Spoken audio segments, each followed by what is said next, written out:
esteja bem.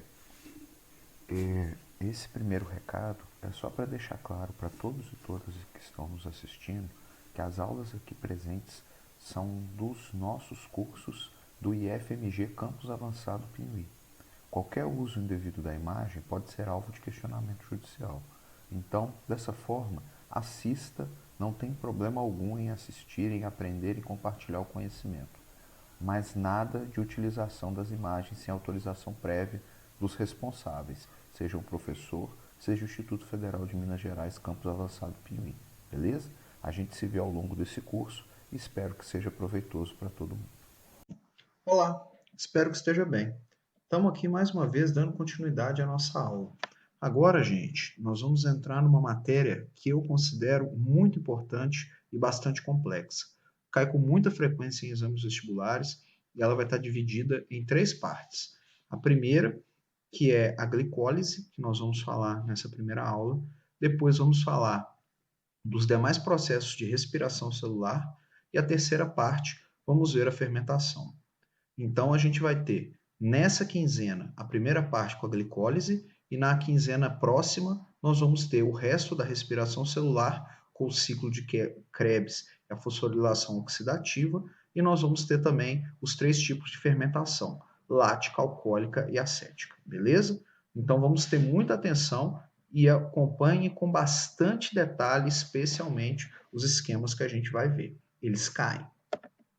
Bom, primeiro é importante a gente falar sobre o metabolismo, né, galera? O metabolismo, ele nada mais é que um conjunto de reações químicas que vão ocorrer num determinado organismo, no nosso, por exemplo.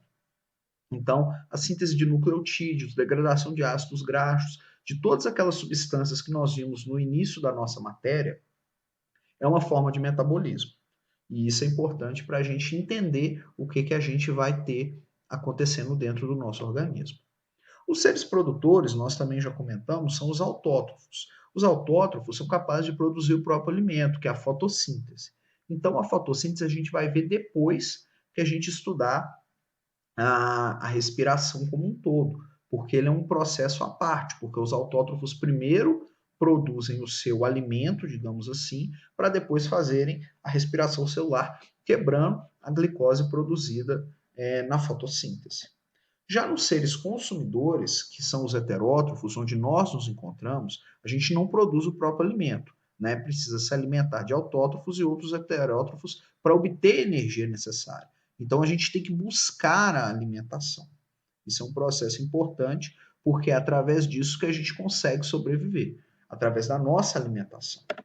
Então, como que a energia ela é armazenada dentro da nossa célula? A energia armazenada dentro da nossa célula através das ligações fosfato, essas aqui, ó, nas moléculas de ATP. Essa é a molécula de ATP e essas são as ligações fosfato. Isso aqui que gera energia dentro do nosso organismo. A quebra disso daqui gera energia. E é esse o objetivo da respiração celular, fazer as quebras gerando ATP, que é assim que ela é armazenada dentro do nosso organismo. O que é o ATP? O ATP, que a gente vai falar muito ao longo do nosso ano letivo, é a adenosina trifosfato. Ela está armazenada nas ligações fosfato quando é liberada na quebra da glicose. Então, ela fica armazenada dentro das ligações fosfato e quando você quebra a molécula da glicose, você libera ATP, ou seja, você libera energia. Quando a célula, então, precisa de energia, que é o caso que a gente está falando, então, para realizar uma determinada reação química, a ligação fosfato, então, é quebrada. E essa energia é utilizada por todo o metabolismo celular. Então, veja, toda vez que a célula precisa de energia, ela vai quebrar a molécula de ATP. É assim que acontece a formação energética dentro do nosso corpo. Tá claro? Isso é muito importante de ficar claro, porque se não entender agora, vai ter problema para entender as cadeias bioquímicas que nós vamos ver ao longo das 3 próximas aulas. Essa é a molécula de ATP, a famosa molécula de ATP. Então, ela tem aqui uma adenina e uma ribose ligadas a 3 radicais fosfato. Eles aqui, o P do fosfato. Então, esse aqui é a fórmula molecular do ATP, que é o que a gente busca no nosso organismo, que é a quebra de energia, né? E a gente tem também os aceptores intermediários de hidrogênio, do H+.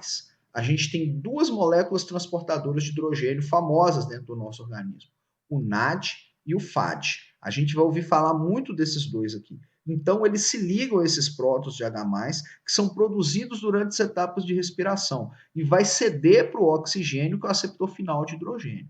Então, a gente tem a quebra do ATP e a gente tem esses hidrogênios aqui que também vão ser utilizados, transportados pelo NAD e pelo FAD durante as etapas da respiração para lá na fosforilação oxidativa também se transformar em energia. Então tem que ficar atento que nós temos essas duas formas energéticas acontecendo durante a respiração celular. Nessa primeira aula, nós vamos falar do primeiro processo de todos, que acontece antes de tudo entrar dentro da mitocôndria, certo? Então, muita atenção nisso. Esse aqui é o NAD, né? Nosso amigo NAD, que é transportador de hidrogênio.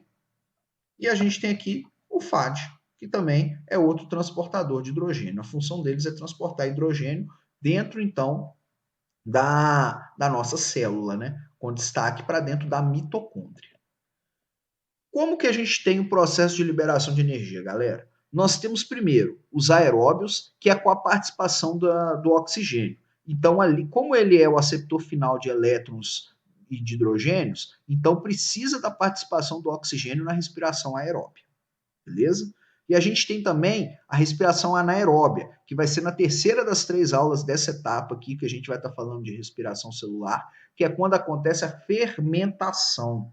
A fermentação é quando a gente tem um processo de liberação de energia sem utilização de oxigênio. Porque se tiver utilização de oxigênio, a gente tem a respiração aeróbia e não a respiração anaeróbia. Precisa ficar muito atento a isso daqui. E nesse tipo aqui, os aceptores finais vão variar em cada um dos 3 tipos de fermentação que a gente vai ver: acética, lática e alcoólica. Tá beleza? Então vamos ter atenção nisso daí, que isso é muito importante. Então a gente tem 2 processos de liberação de energia, que é a respiração aeróbia e a respiração anaeróbia. A respiração aeróbia cai muito nos exames externos que vocês vão fazer. Então preste muita atenção nisso. E a respiração aeróbia, ela se divide em 2 etapas. A respiração aeróbia, ela tem uma primeira fase anaeróbia, que vai ser o tema dessa aula aqui que a gente está vendo, que é a glicólise, é a respiração anaeróbica ou anaeróbia. Isso aqui, essa primeira fase, ela não usa o oxigênio e ela acontece no citoplasma. O que isso significa? Isso significa que os organismos, portanto, que não são capazes de utilizar o oxigênio na sua respiração, ou seja, os anaeróbios, eles são capazes de fazer essa primeira fase, essa glicólise. Então, a glicólise ela está presente em todos os seres vivos, praticamente todos, vamos dizer assim, e não necessita de oxigênio. Então, precisa ficar muito claro. Quando a gente fala de respiração celular, a primeira fase, que é a fase anaeróbia, ela não acontece dentro da mitocôndria. Ela acontece dentro do citoplasma. Então é antes de entrar na mitocôndria. Então nessa aula de hoje, nós vamos falar sobre o que acontece fora da mitocôndria, dentro do citoplasma, pensando em respiração. E depois, na próxima aula, na aula seguinte, na próxima quinzena, a gente vai ver a respiração aeróbia propriamente dito, que aí nós vamos ver o ciclo de Krebs e a cadeia transportadora de elétrons. Então, a gente vai ver essa matéria aqui na próxima quinzena, que é o restante da respiração aeróbia e também a fermentação. Vão ser os 2 temas da nossa aula da próxima quinzena, tá? E aí a respiração aeróbia, ela requer a presença de oxigênio dentro da mitocôndria. Então vamos repetir para ficar claro para todo mundo. A glicólise, que é a fase anaeróbia da respiração, ela acontece no citoplasma, não acontece na mitocôndria. E depois a gente tem a fase aeróbia da respiração, que é o ciclo de Krebs e a cadeia transportadora de elétrons, que acontecem dentro da mitocôndria, com a presença de oxigênio. Tá certo? Então, atenção nisso daí.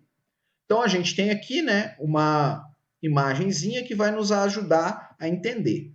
Então, a primeira etapa é a glicólise, que é a quebra da molécula de glicose. Daqui a pouco nós vamos ver o ciclo, porque tem que saber o ciclo bioquímico. Eu vou cobrar isso na prova, vocês vão ter que fazer para mim o ciclo bioquímico, explicando com detalhes, eu estou avisando. Isso é muito importante.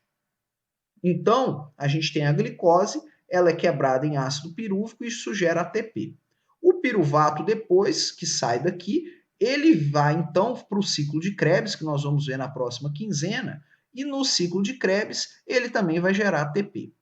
Os hidrogênios, então, que a gente tem o NAD e o FAD pegando, vai levar para a cadeia transportadora de elétrons também para gerar ATP. Então, o objetivo da respiração é gerar ATP. Então, o que, que nós temos? Nós temos a primeira etapa na glicólise, a gente tem a quebra da molécula de glicose. A gente tem o NAD e o FAD, que são moléculas carregadoras de hidrogênio. Cada molécula carrega 2 átomos de hidrogênio. Tem que saber isso aqui, tá? Atenção nisso daqui. E aí, o que, que a gente tem? A gente tem a glicose é, então, quebrada em ácido pirúvico. Esse ácido pirúvico, então, a gente tem a liberação de hidrogênios. Então, essa quebra aqui libera 4 hidrogênios. E aí a gente tem os produtos da glicólise. Quais que são? A gente tem 2 NADH2, o NAD ligando a 2 hidrogênios. Então, 2 NAD ligados a hidrogênios. Então, aqui a gente tem 4 hidrogênios. Atenção nisso daqui. A gente tem um saldo de 2 ATP na reação. Então, a glicólise, ela gera somente 2 ATP na reação. E nós vamos ver como isso acontece. Então, produz 2 ácidos pirúvicos, é ele aqui. Esse ácido pirúvico, né, forma o piruvato, que vai para dentro do ciclo de Krebs ser quebrado.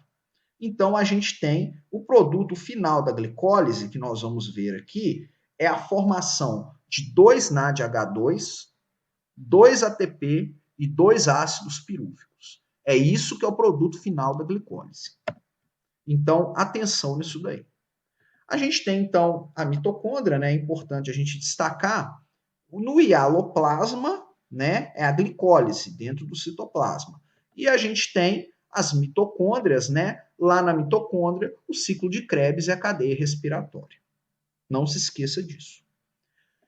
Então, agora, toda a atenção que você puder, e se precisar, você para, toma uma água, relaxa para entender isso daqui. Então, vamos para a respiração celular. Na primeira etapa, então, carboidrato e lipídio, principalmente glicose e ácido graxo, são as substâncias quebradas para a respiração celular, principalmente glicose. Então, chegou lá, chegou a glicose, feliz e satisfeita, ela vai ser quebrada, então, no citossol, nesse processo que a gente chamou e chama de glicólise. E vai formar, então, 2 moléculas de ácido pirúvico, liberando 4 moléculas de ATP, que produz 2 moléculas de NADH consumindo oxigênio. Por isso que a gente respira, é um dos motivos que a gente precisa do oxigênio. Então, vamos ter atenção aqui no que está acontecendo. Vamos para a cadeia. Vocês têm que saber essa cadeia aqui, tá? Isso daqui cai. Você tem que me saber explicar o que está acontecendo nessa cadeia bioquímica. E o que está acontecendo nessa cadeia bioquímica? Vamos lá. Você tem a molécula de glicose, então você tem 6 carbonos aqui ligados, ó, C6. Então, aqui tem um ponto que é muito importante. Para acontecer a quebra da molécula de glicose, o organismo ele vai fornecer 2 ATP.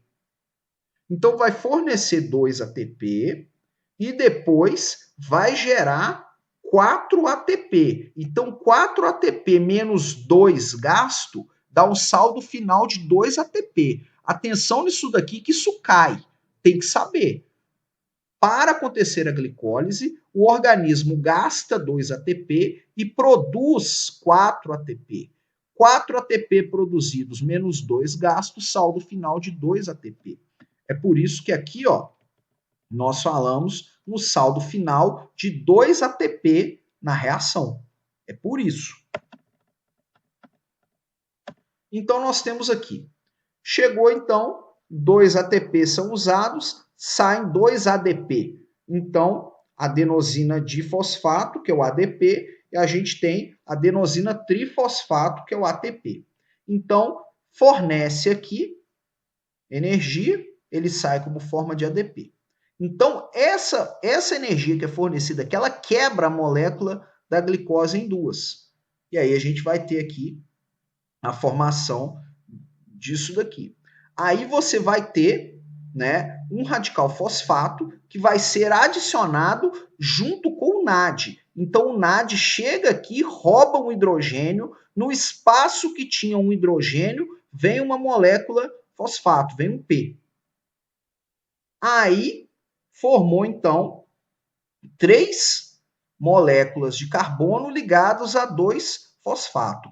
Chega esses 2 ADP, né? Chegam 2 ADP, pegam esse fosfato e formam 2 ATP, um para cada ADP. E formam 2 ATP. E libera, aí sim, libera o ácido pirúvico, que é esse ácido pirúvico que vai entrar dentro da mitocôndria. Como a cadeia foi quebrada em duas, você tem aqui um fosfato ligado na ponta da cadeia e você tem aqui outro fosfato ligado na ponta da outra cadeia. E a reação se repete dos dois lados. É por isso que nós vamos ter, então, 2 vezes acontecendo toda a reação dentro da nossa mitocôndria. Porque nós vamos ter 2 ácidos pirúvicos formados, que foi o que a gente viu agora há pouco. Então, essa quebra, a gente tem 2 NADH, 2 NADH2, 2 ATP, 2 ácido pirúvico. Então, ó, muita atenção. O que está sendo formado, então, na glicólise é ácido pirúvico. É isso que se forma. Então, repetindo, você tem a molécula de glicose completa, vem um choque de energia aqui com 2 ATP, ele fornece 2 fosfatos, vem um para baixo, liga em 3, outro para cima, liga em 3. Sai 2 ATP.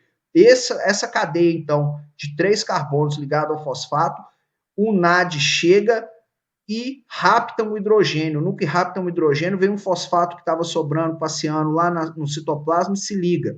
Fica, então, a gente tem, então, a cadeia de 3 carbonos ligados a 2 fosfatos.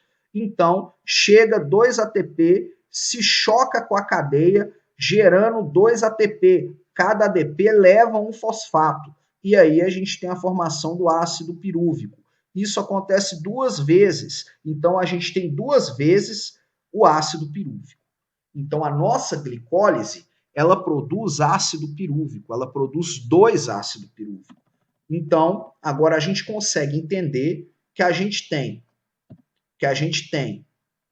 2 NADH sendo produzido, 2 ATP sendo produzido e 2 ácidos pirúvicos sendo produzidos. Essa cadeia que está aqui, você tem que saber. Isso cai nos exames externos, isso cai no Enem. Você tem que estar atento a isso. Então, fique atento porque você tem que saber. Alguns alunos preferem, inclusive, desenhar para aprender essa cadeia aqui. Lembre-se, essa é a mais fácil das que nós vamos trabalhar aqui na respiração celular, tá? Atenção nisso daí, para que você tenha a compreensão do que está acontecendo.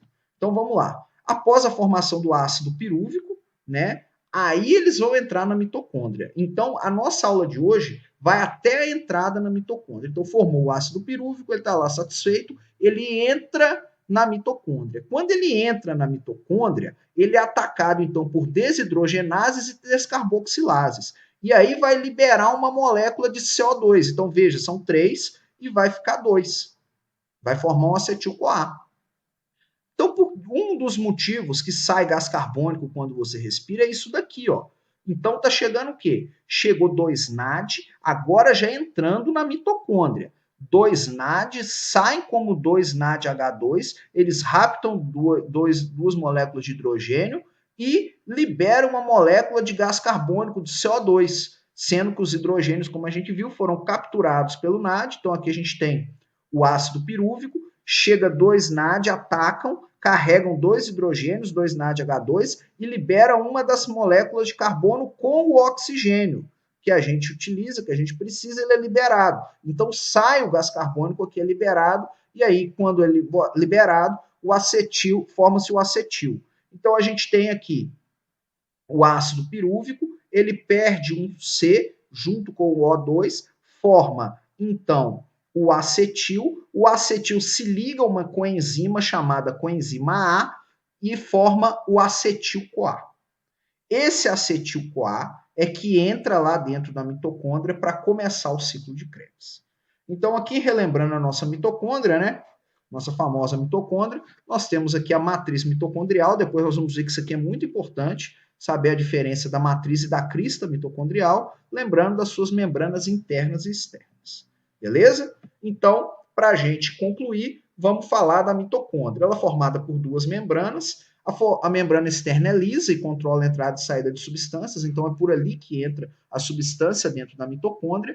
E a membrana interna tem pregas chamadas cristas mitocondriais. Na crista mitocondrial é onde acontece a cadeia transportadora de elétron. Isso aqui tem que saber. Isso cai e cai muito nos exames vestibulares. A crista mitocondrial é onde está a cadeia transportadora de elétrons. E na cavidade, né, aquele buraco que tem aqui, ó, aqui, então a crista é onde está a cadeia transportadora de elétrons. E a matriz mitocondrial? Na matriz mitocondrial, a gente tem várias enzimas que estão presentes na respiração celular. É na matriz mitocondrial que acontece o ciclo de Krebs, que é o que nós vamos estudar na próxima quinzena. Então, atenção aqui. Matriz crista mitocondrial, cadeia transportadora de elétrons, fosforilação oxidativa. Matriz mitocondrial, ciclo de Krebs. Não esqueça disso. Nós vamos precisar disso porque nós vamos continuar na próxima aula com a respiração aeróbia 2. Beleza? Então, atenção, estude bastante. Tem muita questão aí, tem muita coisa, muito detalhe que vai ser cobrado por mim, mas vai ser cobrado principalmente nos exames externos. Ok? Até a próxima aula.